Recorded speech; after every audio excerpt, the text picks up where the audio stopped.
Good morning. Welcome to Sierra Center for Spiritual Living. We're going to get started. Before we do, we're still navigating some curious sound issues. So if you are on Zoom and there is a delay in the sound, my best guidance to you is to hop over to YouTube where it is the direct feed and then come back and we'll play on Zoom after service. So we're going to get started with our first two community songs. Here we go. Stayed on Spirit.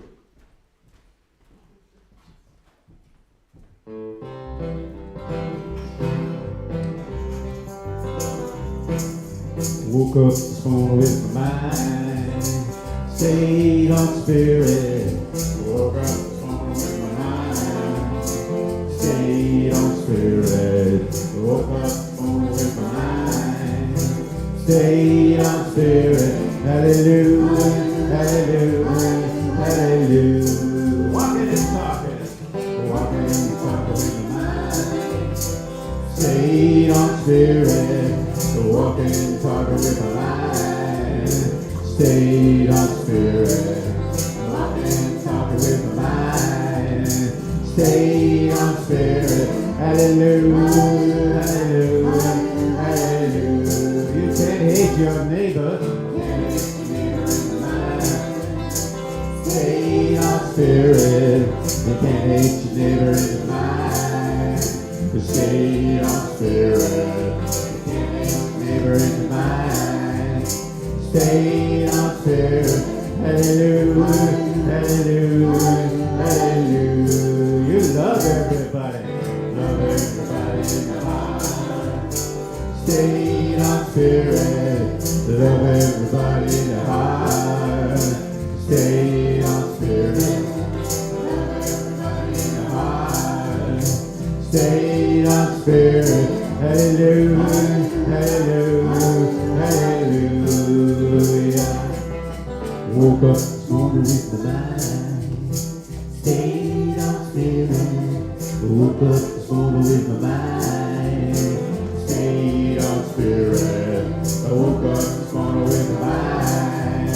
Stayed on Spirit, hallelujah, hallelujah, hallelujah, hallelujah, hallelujah, hallelujah, hallelujah, hallelujah, hallelujah.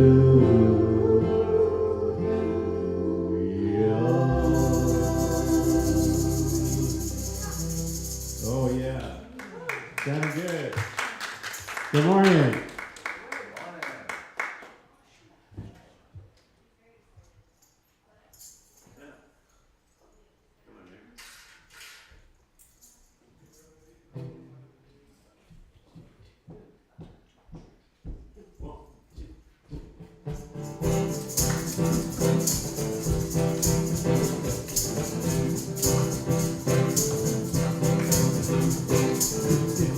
That we agree to live in harmony, set aside all that divides for the sake of humanity. Would you say yes? Yes, yes, yes. If it could be that we agree to meet on common ground, plant a tree and spread the roots of love all around, would you say yes? Yes, yes, yes. Come on, everybody, sing with me. Yes, yes, yes. Yes, yes, yes. If you believe in you and me, and sing. Yes, yes, yes.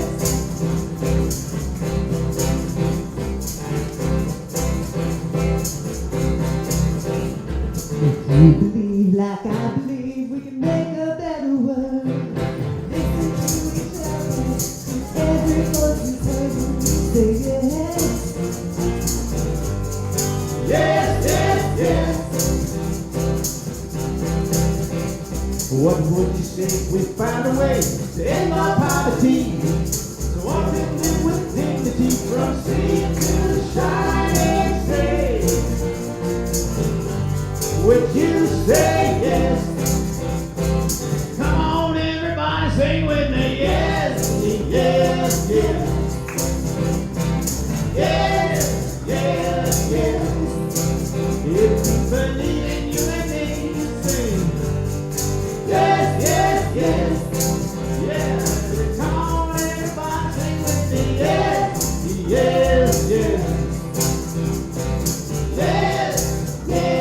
yes.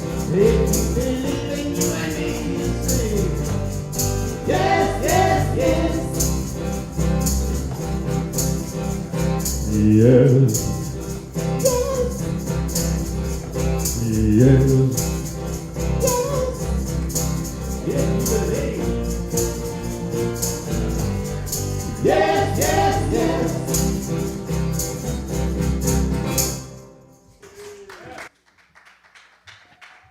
Thank you.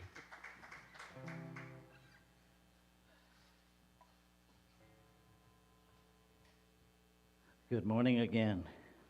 Good morning. I have people in the room that haven't been here that I actually know. Holy moly. It's an exciting day. So my name is Reverend Rafe Ellis, and I am honored and privileged to be the senior minister here at Sierra Center for Spiritual Living. I want to take a moment to welcome everybody joining us on YouTube and Zoom and Facebook, and welcome everybody here in the room. So it is my honor and privilege to tell folks that haven't been with us what we're up to and what we're about, and to remind us. We are a radically inclusive, spiritually progressive, supportive community that celebrates the very diversity of creation. We strive to live authentic spiritual lives through a practical application of the teachings of science of mind. We engage in sacred practices that uplift our spirit, deepen our awareness, and ignite our soul's self-expression. We demonstrate active compassion to ourselves, each other, and the world.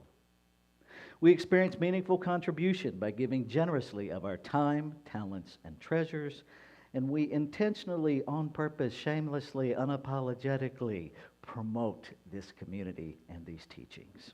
And so if you happen to be joining us on the live stream, you can do that right now by sharing this live stream feed on whatever platforms you play on. If you're here in the room and you have your phone, you can do that as well.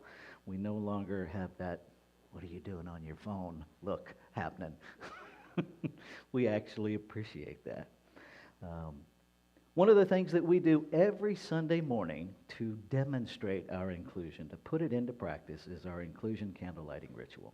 And so I'm going to ask one of our board members, Valerie Costa, to join me in lighting the candles. Surprise. And we light these candles to celebrate the unity of all people, all faiths, all beings, all life. We light the first candle for the shamanic traditions, honoring the beliefs and practices of all indigenous peoples. We light the second candle for Hinduism, honoring the path of knowledge, action, and devotion. We light the third candle for Taoism, honoring the path of ultimate reality, the natural way. We light the fourth candle for Judaism, honoring the ethical path of living by sacred law. We light the fifth candle for all forms of Buddhism, honoring the middle way and path of compassion.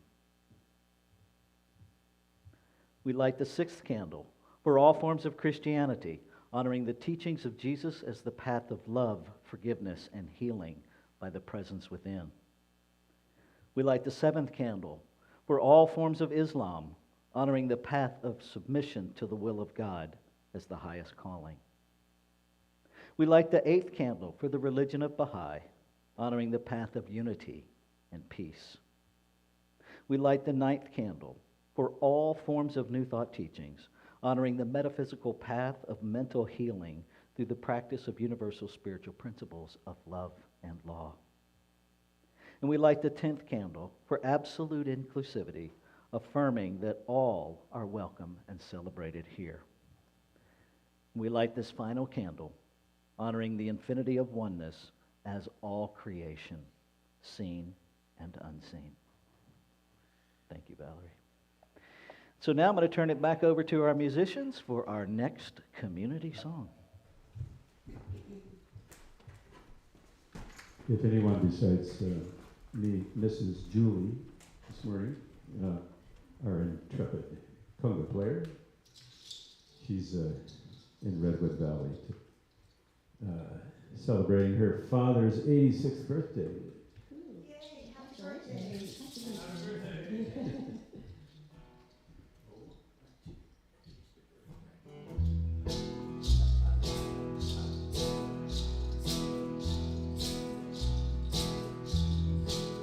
I got a new way of walking, new way of talking. Since the love and spirit took control, I got a new way of saying, new way of praying. Thank God I got a newborn soul. I got a newborn soul, newborn soul. Since the love and spirit took control, I got a newborn soul, newborn soul. Since the comforter made me whole, my hands look new, my feet did too. My head got wet in the midnight dew, but oh, all I know made me whole. Thank God I got a new way to, I got a new way of preaching, Oh, yeah? a new way of teaching. Since the Lord and Spirit took control, the souls are winning, new beginning. Thank God I got a newborn soul. I got a newborn soul, newborn soul. Since the love and spirit took control, I got a newborn soul, newborn soul. Since the comforter made me whole, my hands look new and my feet did too, and my head got wet in the midnight dew. Oh, all I know made me whole. Thank God I got a newborn soul. I got a newborn soul, newborn soul. Since the love and spirit took control, I got a newborn soul, a newborn soul.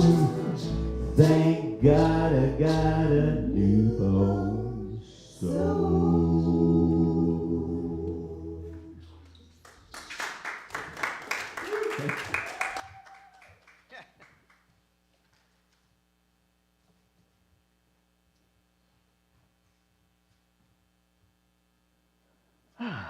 So this is our time of announcements, and we have a couple. For those of you live streaming, we are open.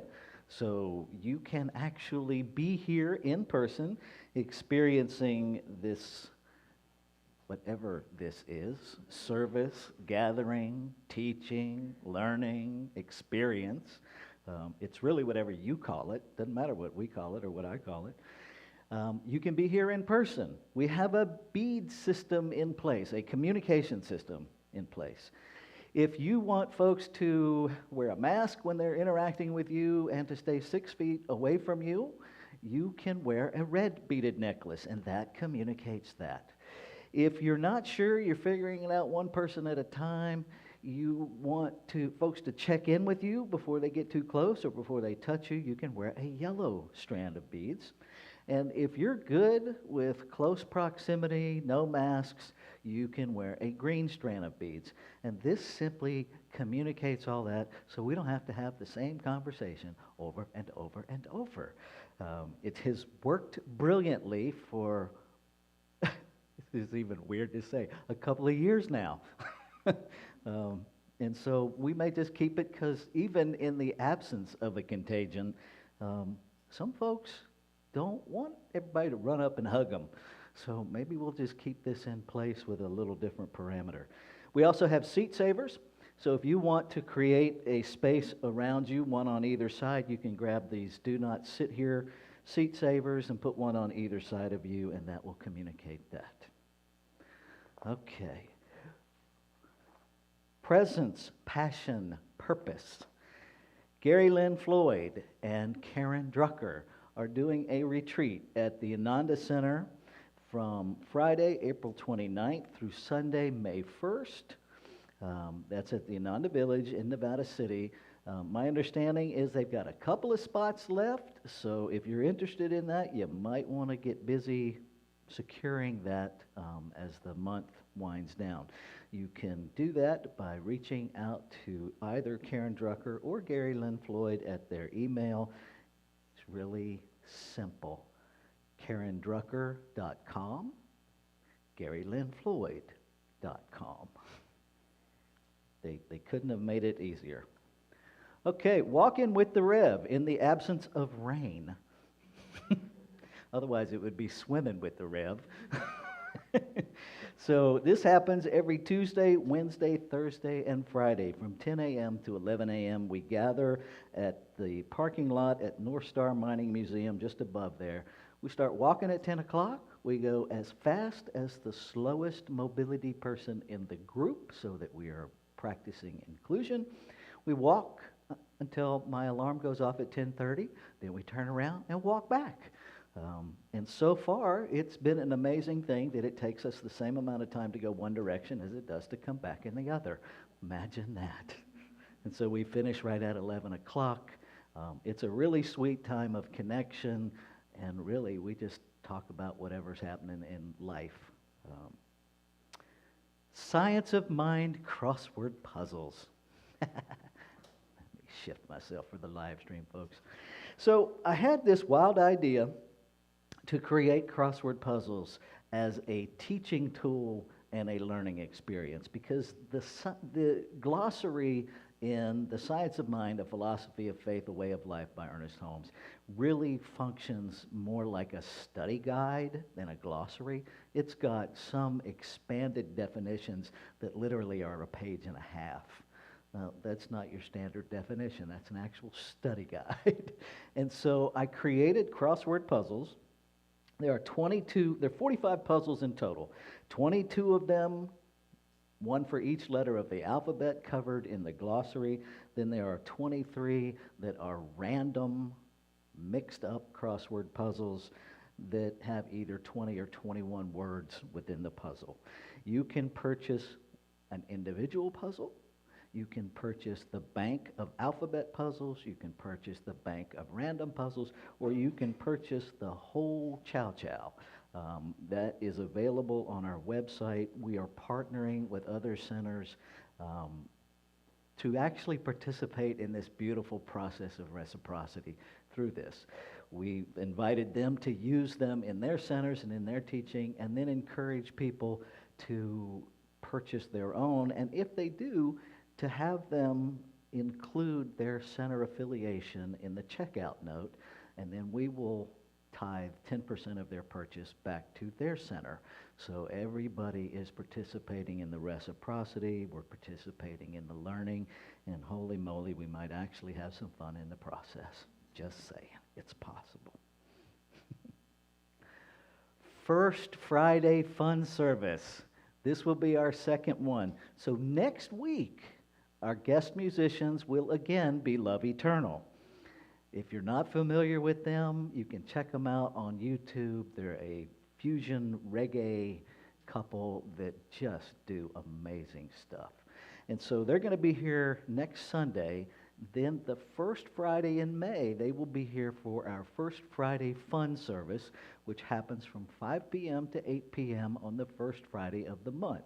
They will be doing a sit-down concert, sharing talk, followed by a dance. We are suggesting a $10 to $20 donation for that, and I want to be really clear, absolutely no one will be turned away. So if you have it, great. If you don't, great. And that's God calling to confirm everything. Okay. This is our time of inward shift. Our practitioner this morning is remote. It is the newly licensed Reverend Julia Robles Scott. And so she will lead us, she'll share with us about our community value, and then we will go into our meditation. She'll bring us out of the meditation with our opening prayer, and then lead us in reading our affirmation. So here we go. Good morning, beloved CR Center. I'm Reverend Julia Robles Scott, and it's my pleasure to serve as your practitioner today. So our core value that we're exploring today is inclusion. And I just want to say that the diversity in our center is one of the things that I really appreciate about us as a spiritual community. And as I'll share, there's more to inclusion than diversity. As we were reminded earlier, as we are each week, we are a radically inclusive community. And so I looked up a couple of definitions, and Andreas Tapia makes the case that the work of diversity and inclusion has never been more urgent. It's one thing to acknowledge the diversity already here, and quite another to make the most out of it. Diversity is the mix. Inclusion is making the mix work. So I'd like for us to think about the difference between diversity and inclusion. Another definition I ran across by Julie O'Mara defines inclusion this way. Inclusion refers to how diversity is leveraged to create a fair, equitable, healthy, and high-performing organization or community where all individuals are respected, feel engaged, and motivated, and their contributions toward meeting organizational and society goals, and I would add to that spiritual goals, are valued. So as we prepare to go into our meditation today, let us remember the words of Jesse Jackson, who said, "When everyone is included, everyone wins."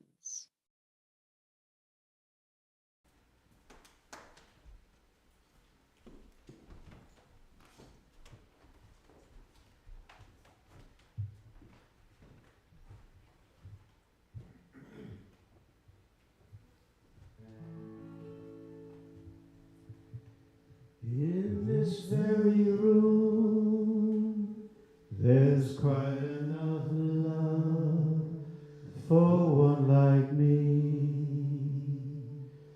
And in this very room, there's quite enough joy for one like me. And there's quite enough hope and quite enough power to chase away any gloom. For Spirit, sweet Spirit, is in this very room.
And I invite you to take these words as your own if you so choose.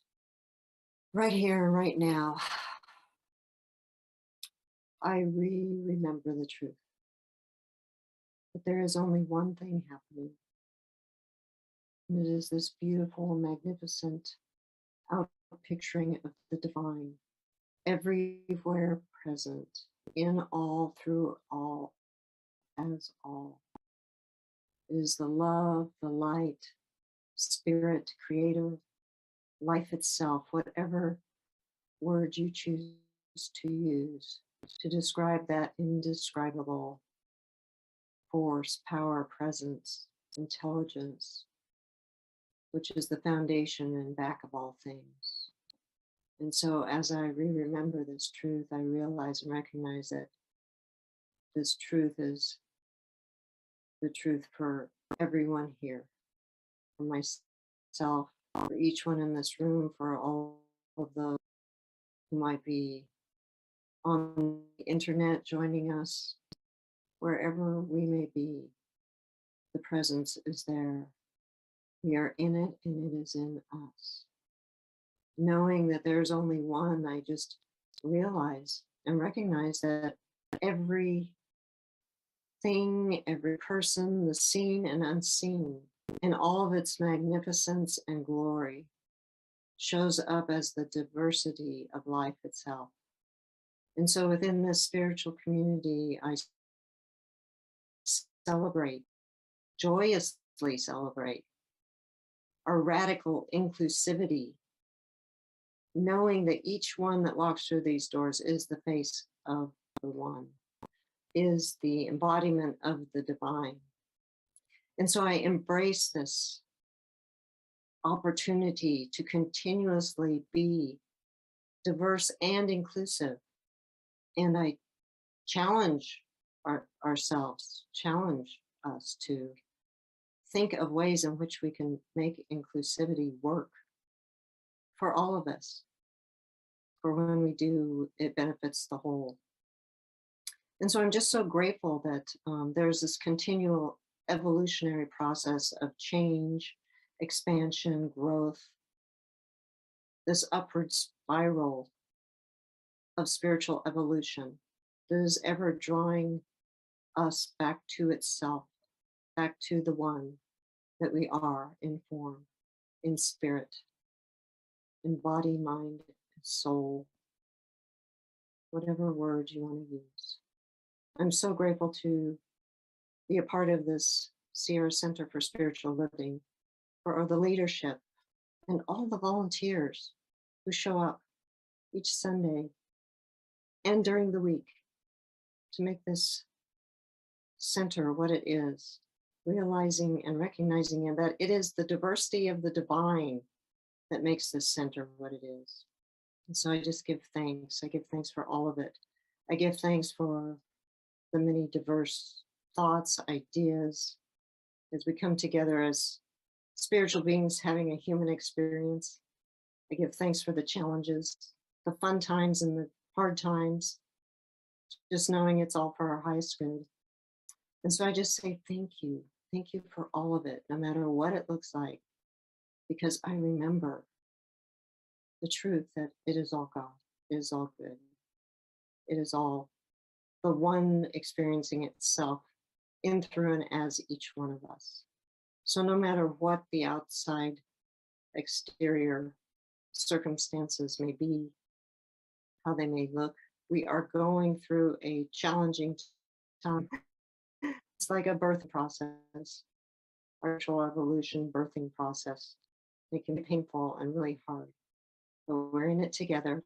We're not alone. We are in God. We are in spirit. We are in a big process. And I thank you, thank you, thank you for all those who have shown up to be here today in person or online. Thank you for this opportunity to share the experience of our spiritual evolution together. And so I just say thank you. I let these words go, knowing them as our truth, right here and right now. And so it is.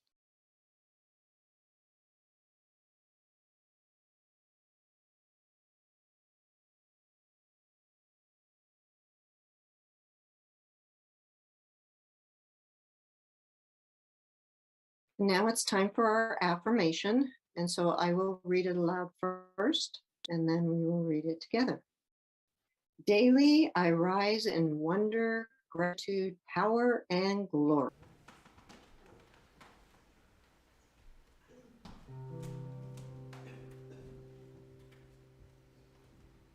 This will be the first time I ever sang a Tom Waits song in church.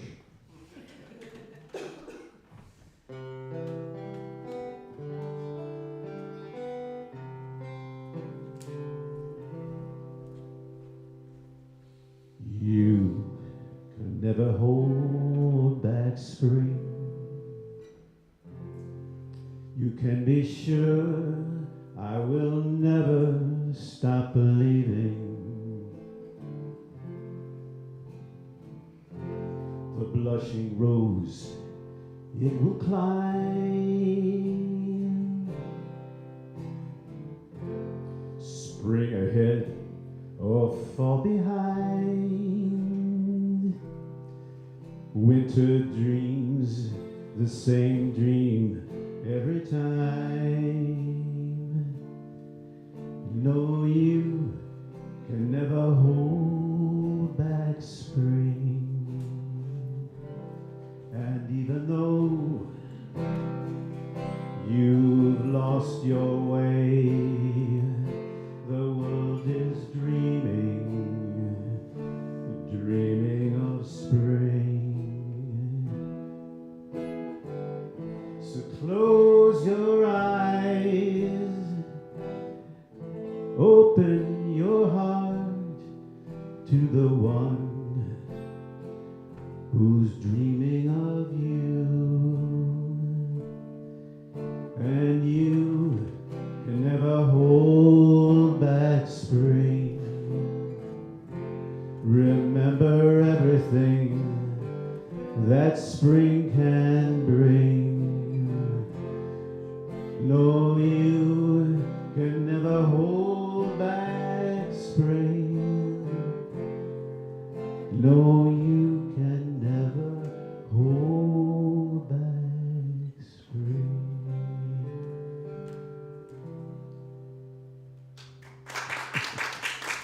Thank you.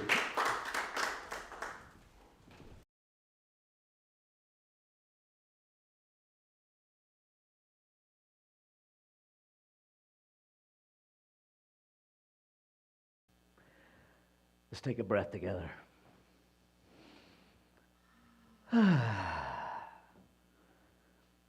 Before I get started, let me use my privilege just a moment and say good morning to my mama, who's joining us on Facebook.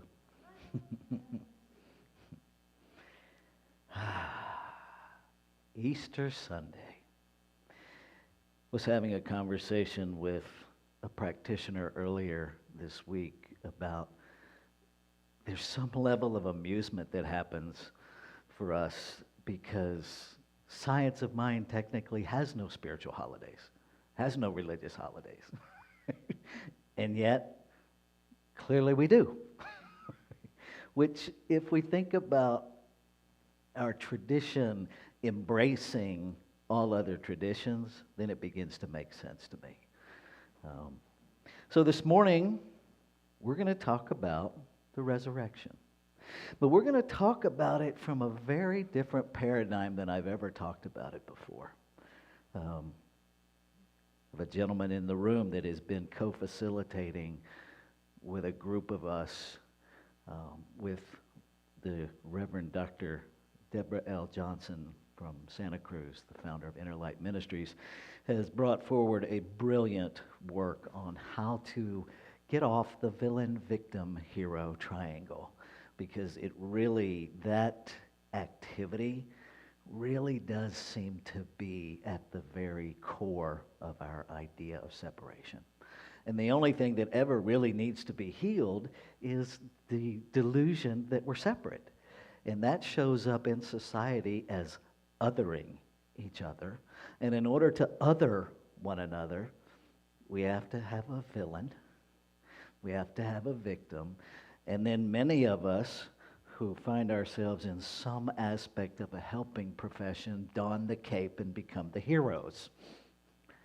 What I want you to really get before I get too deep into this, it's all delusional. Those roles are all made up. And when I think about this whole time of the year, the trial of Jesus, what led to the trial of Jesus? The crucifixion, the mob that demanded his crucifixion, even though he was legitimately innocent of all charges brought against him, and that they violated their own court proceedings in order to turn him over to a mob to quash a social uprising. Nothing like today. No parallels in any of this, right? There was a whole system of villains, victims, and heroes going on there. And this whole idea of oneness, I've wrestled with this for weeks now with this talk coming up. It's like, how do I talk about this human being who happened to be named Jesus and the life of this human being, which may or may not have rolled out the way it's been written? You know, the bottom line is all that we have in writing is writing. And we all write for the reader. And it may or may not have some degree of creative license in the storytelling. I'm just saying, I wasn't there. And so to speak with any level of authority about the accuracy of those writings, I can't do that. I wasn't there. But I can read with a discerning mind. I can read with the mind that I believe this whole story is calling us to resurrect. First being, stop defending. Stop defending who you are. Stop defending how you show up in life. At Jesus' trial, never once did he defend himself. Never once did he justify himself. All he ever said when, they're leveling all of these charges against him, the only thing he ever said, reportedly, your words. Your words. He didn't deny it. He didn't validate it. He simply handed it back to the people that were saying it. Your words. That's what you say I am. That's what you say. Now, for me, there is a clear correlation of the creative process. Because if I tell myself who you are, I am going to react and respond to you as if you are that, whether you are or not. Isn't that the same thing we do with othering people? We don't take the time to have a conversation, to get to know the person. We just take usually a behavior, slap it on another human being as an identity, and then begin to treat them like it's true every moment of their life. Now, I don't know about you, but I got some behaviors in my past that I would really appreciate you not doing that with. I'm just saying. Right? My favorite example is lying. Now, if you've studied child development at all, lying is actually a healthy part of child development. It's a necessary part of how we grow up here on planet Earth. And yet, despite the healthy nature of the activity, if somebody tells a lie, rather than what's accurate is, that's a human being that told a lie, that's not what we say. You become a liar. Now that's your identity. Go forth and prosper. Not. Right? How do we ever get to a resurrection? Because our true identity, be very clear. If I am sure of nothing else in this human realm, I am certain in every fiber of my being of this. Our true identity is that we are an intentional, on purpose, one of a kind, never to be repeated, divine idea in the mind of whatever this infinite being is, to know and experience its life as us, individualized. That's your identity. All this other stuff is just stuff. It's behaviors that we've assigned identities to. And we do it all over the place. Right? Our sexual orientation. Listen, sexual orientation. Not sexual identity. It is not who somebody is. It's how they're oriented sexually in this human realm. It's not your identity.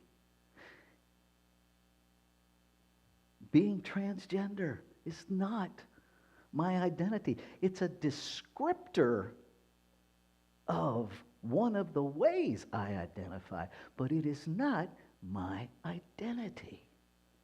Heterosexual, not your identity. Homosexual, not your identity. White, black, not your identity. Asian, Indian, not your identity. They are descriptors of aspects of what we are in this human realm. And nowhere in there is there a reason or a basis to polarize and other one another. When was the last time you walked out into your flower bed and praised the roses and scolded the lilies? When? When was the last time while you're mowing the grass, you went around certain types of grass because they're unworthy of being mowed? Never. Because we only do it with each other. And why is that?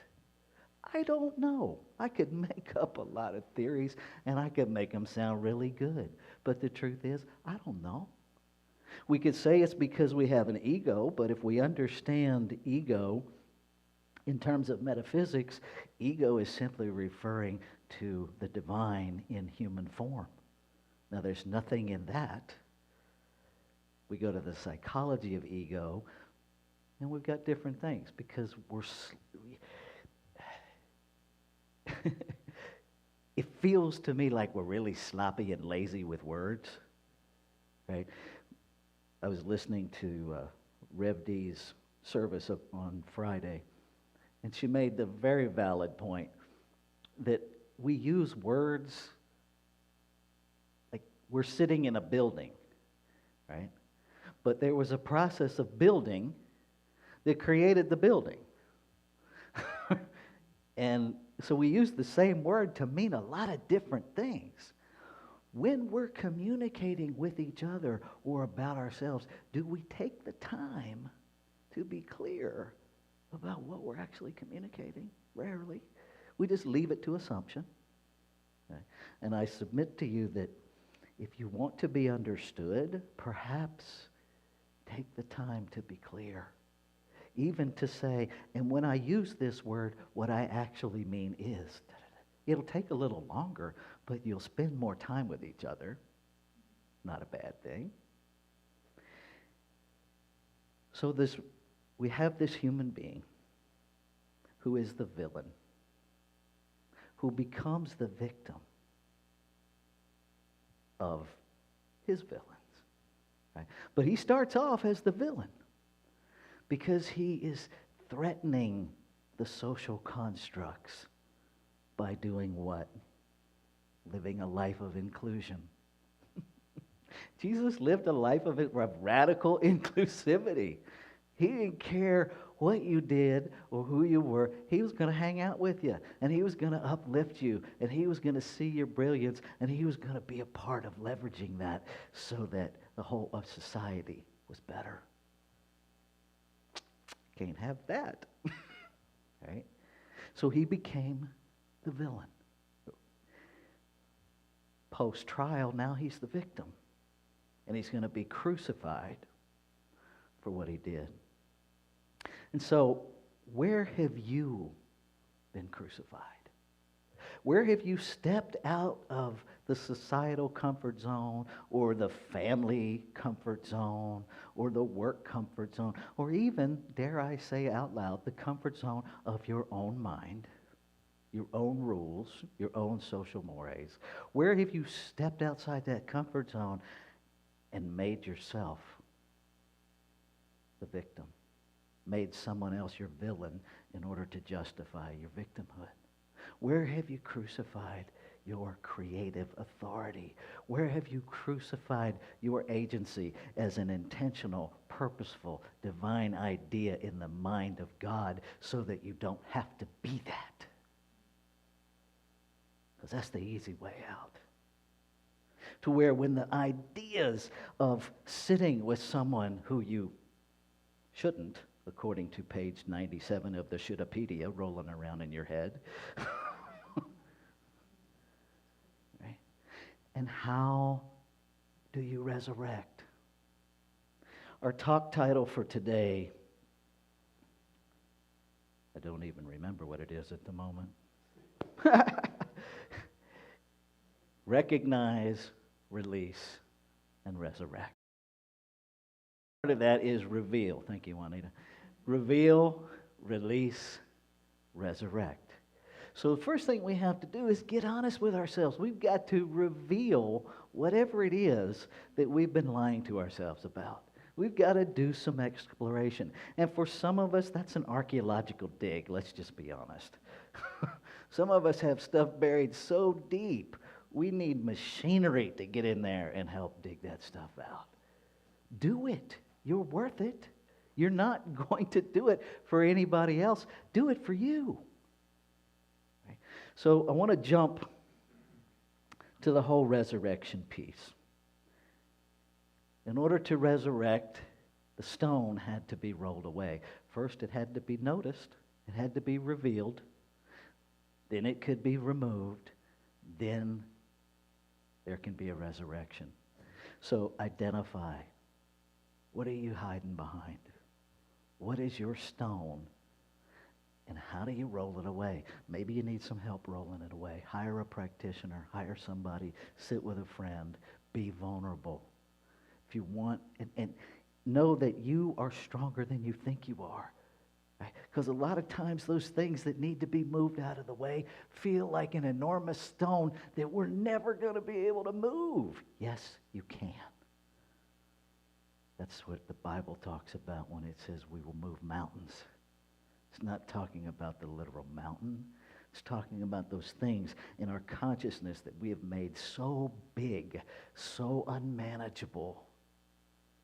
Right? How many of us, when we're trying to live a life of inclusion, look out at society and see things going backwards and just throw up our hands and it's like, it's never going to happen? Yes, it is. It is happening. Don't get lost in the appearance. I'll front myself off. There was a time when I actually would say, looking at same-gender loving marriage, that it's never going to happen in my lifetime. Thank God I was wrong. Thank God I was wrong. Because we have it. So what if we allow ourselves to imagine that it can happen, to imagine that it is happening, and we don't have to see it in form to validate that. We have to know it in consciousness. Then we're part of the creative process. We're always part of the creative process. We're either creating what we don't want or what we do want. And if we're focused on what's not going to happen, guess what your participation is? Right? The resurrection is an act of forgiveness. The resurrection began on the cross. Forgive them, Father, for they know not what they do. Had those words not been spoken, I can't even conceive that there would have been a resurrection, because there would have been a complete surrender to victimhood, because Jesus would have left them as his villains. And Jesus would have been buried a victim, and there would have been zero motivation to arise. Forgiveness is the peace that I've rarely heard talked about on Easter. Forgive them, Father, for they know not what they do. He didn't say, I forgive them. He's a human being hanging on a cross. His Christ consciousness has the capacity to forgive. His beat up, brutalized, dying human body, not so much. And we have to understand that our capacity to forgive is a spiritual capacity. It is a spiritual authority based on the agency of who we are. Forgive them. Something, even if you have to, I'm willing to be willing to be willing to be willing to forgive. Start where you are, right? And just speak the words. Start where you are. We tell folks that in 12-step all the time. Well, are you willing to be willing to be willing? Start where you are. Because here's the thing. The very last words that Jesus actually spoke on the cross, and I'm going to end with this, was not, my God, why hast thou forsaken me? That is a mistranslation. What he actually said in the Aramaic, for this I came. For this I came. Now, this that I believe he's talking about is the whole experience of humanity. The whole experience. For this I came. How many times do we encounter stuff? I ain't signed up for this. Anybody else have it? March 20th, when they shut us all down, I didn't sign up for this, was the first thing out of my ministerial mouth. And the very next thought was, well, apparently you did, because here you are. See, if we understand that we are life unfolding itself in, through, and as us, there was nothing to sign up for. And every messy moment matters. Every messy moment matters. Every ouch is a hallelujah waiting to be recognized. For this you came. The journey of being human. The journey of resurrecting a consciousness that knows who you are. That knows who you have always been. And so the stone that we get to roll away is all of the garbage that we've put, that we've covered up our consciousness with. And we get to resurrect. Call it Christ consciousness, call it one mind. I don't care what you call it, just resurrect it.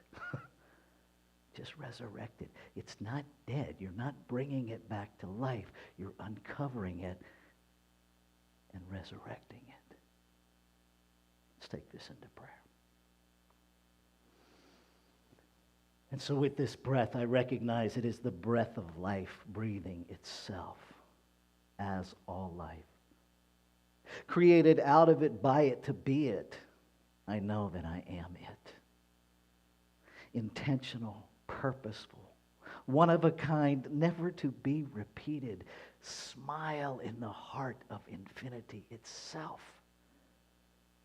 Expressing, experiencing, constantly unfolding itself as this thing I call my life. And just as certain as I know that, I am certain that what is true of me is true of all life.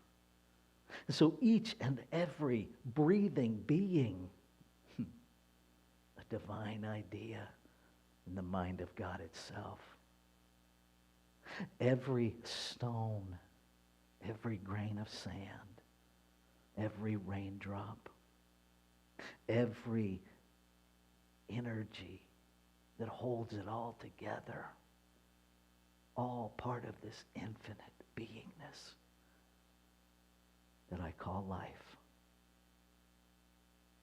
So I speak my word, claiming and affirming that a resurrection has been happening and is continuing to happening and is happening in this moment. That the Christ consciousness, the one mind, the truth of all being is resurrecting itself in, through, and as the awareness and life of every individual. That I no longer get stuck in the appearance. That I stop assigning identities based on identifiers. That I see beyond condition to the truth of being in every exchange. And I lift up and I help roll away those common stones. And we rise together because there is one consciousness resurrecting itself in multiplicity as us. I say yes, yes, yes. And so from this yes, I speak a word of gratitude.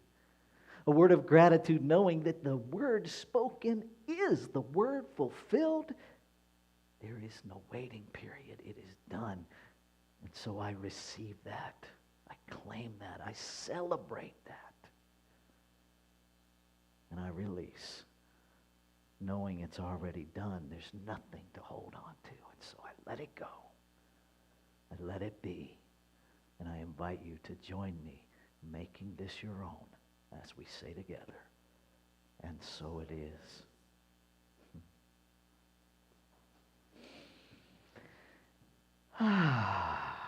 Let's take another breath together. This is our shift into conscious giving. I invite you, if you're joining us live stream, to open up another window. Go over to www.sierracenter.org, donate.html, and give in accordance to how you have received this morning. Here in the room, we're going to have the basket go around here in just a minute. Let's say our prosperity affirmation together. Yeah, as soon as I turn the thing back on. Thank you, Juanita. Takes a village. All right, let's say our prosperity affirmation together. I give this gift with love and joy from a consciousness of abundance. Divine love blesses and prospers all that I have, all that I give, and all that I receive. And so it is. Ushers, please receive the gifts.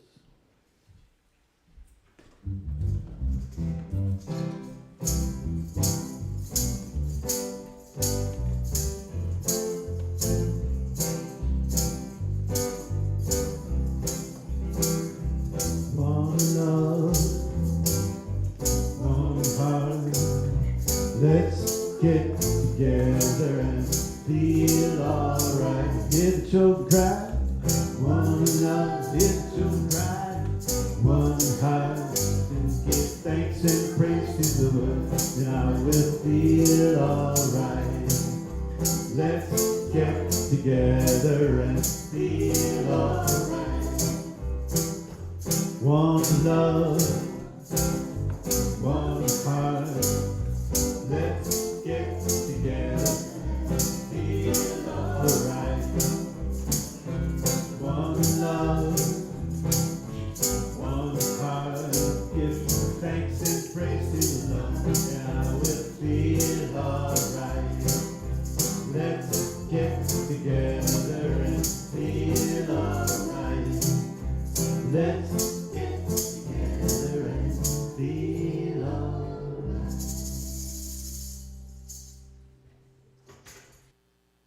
So I speak a word of blessing, a word of gratitude for the divine as money. The gifts that continue to support this ministry of Sierra Center for Spiritual Living, and that we give through Sierra Center for Spiritual Living to do good work in the world. And so it is. Okay.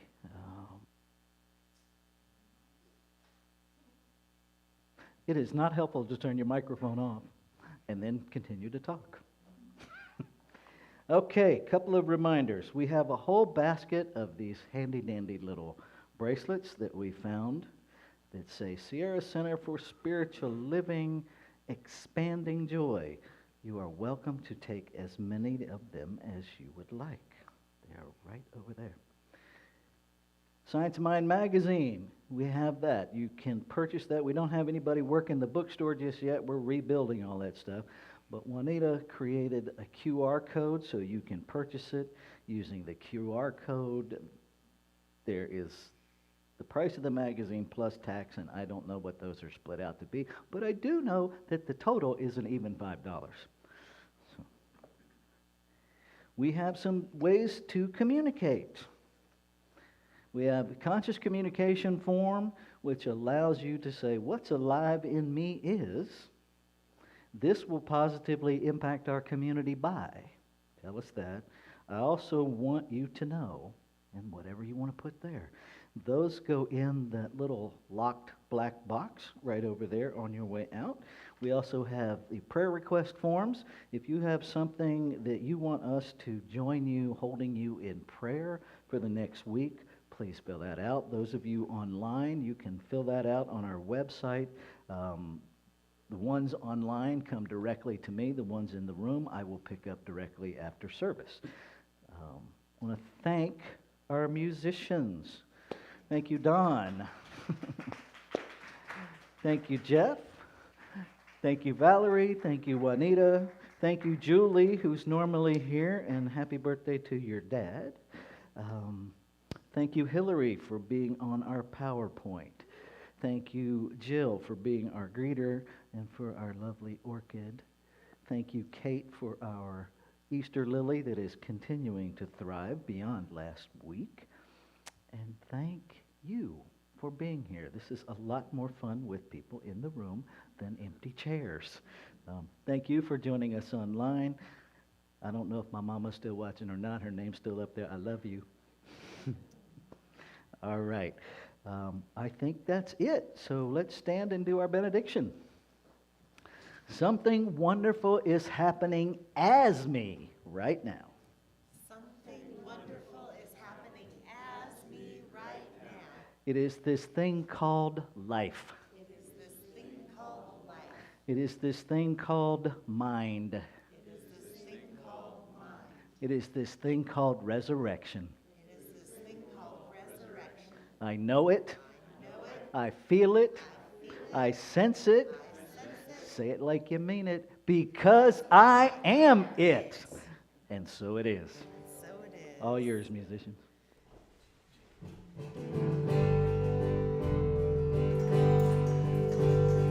Yes.